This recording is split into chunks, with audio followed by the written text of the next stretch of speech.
নমস্কার বন্ধুরা, KP natural lifestyle থেকে আমি কণিকা বলছি। চলে এলাম আবারও একটা নতুন ভিডিও নিয়ে। এমন অনেক অনেক খাবার আছে যেগুলো তৈরি করতে গেলে ব্রেড ক্রাম্ব দরকার হয়।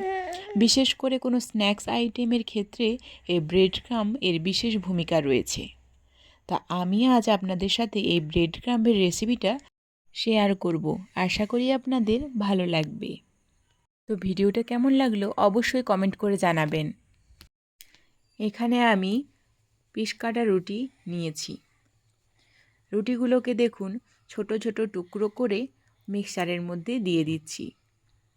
আপনারা যদি চান ওই ক্রাম্বসের পুরো ফ্রেশ কালারটা আনতে, তাহলে কিন্তু ওই ব্রাউন কালারের যেটুকু অংশ রয়েছে ওটা বাদ দিয়ে এভাবে তৈরি করতে পারেন। নতুন বন্ধুদের জানাই, ভিডিওটা ভালো লাগলে সাবস্ক্রাইব করে পাশে থাকার অনুরোধ রইল। যারা এতদিন ব্রেড ক্রাম্ব বাজার থেকে কিনে ব্যবহার করতেন, তারা দেখার পর কিন্তু আফসোস করতে থাকবেন। সব কয়টা রুটি এখানে টুকরো করে দিয়ে দিয়েছি। মিক্সিটা ভর্তি থাকলে গুঁড়োটা ভালো হবে, তাই পুরো ভর্তি করেই নিয়েছি।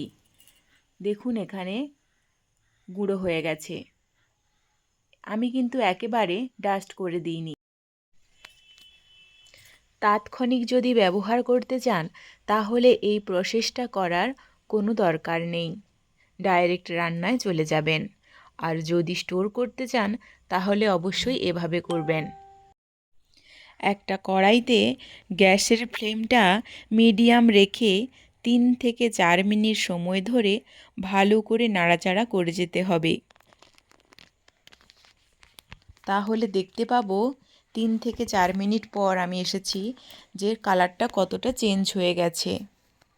এই ব্রেড ক্রাম্বস ভালো করে তৈরি হয়ে যাওয়ার পর একটা কাঁচের পাত্রে আপনি 1 থেকে 2 মাস সময় ধরে রেখে সংরক্ষণ করতে পারেন। দেখুন একদম রেডি হয়ে গেছে। রেডি হওয়ার সাথে সাথেই কিন্তু নামিয়ে ফেলতে হবে, না হলে কড়াই লেগে যেতে পারে। তো কেমন হয়েছে বন্ধুরা, আজ তবে আসি।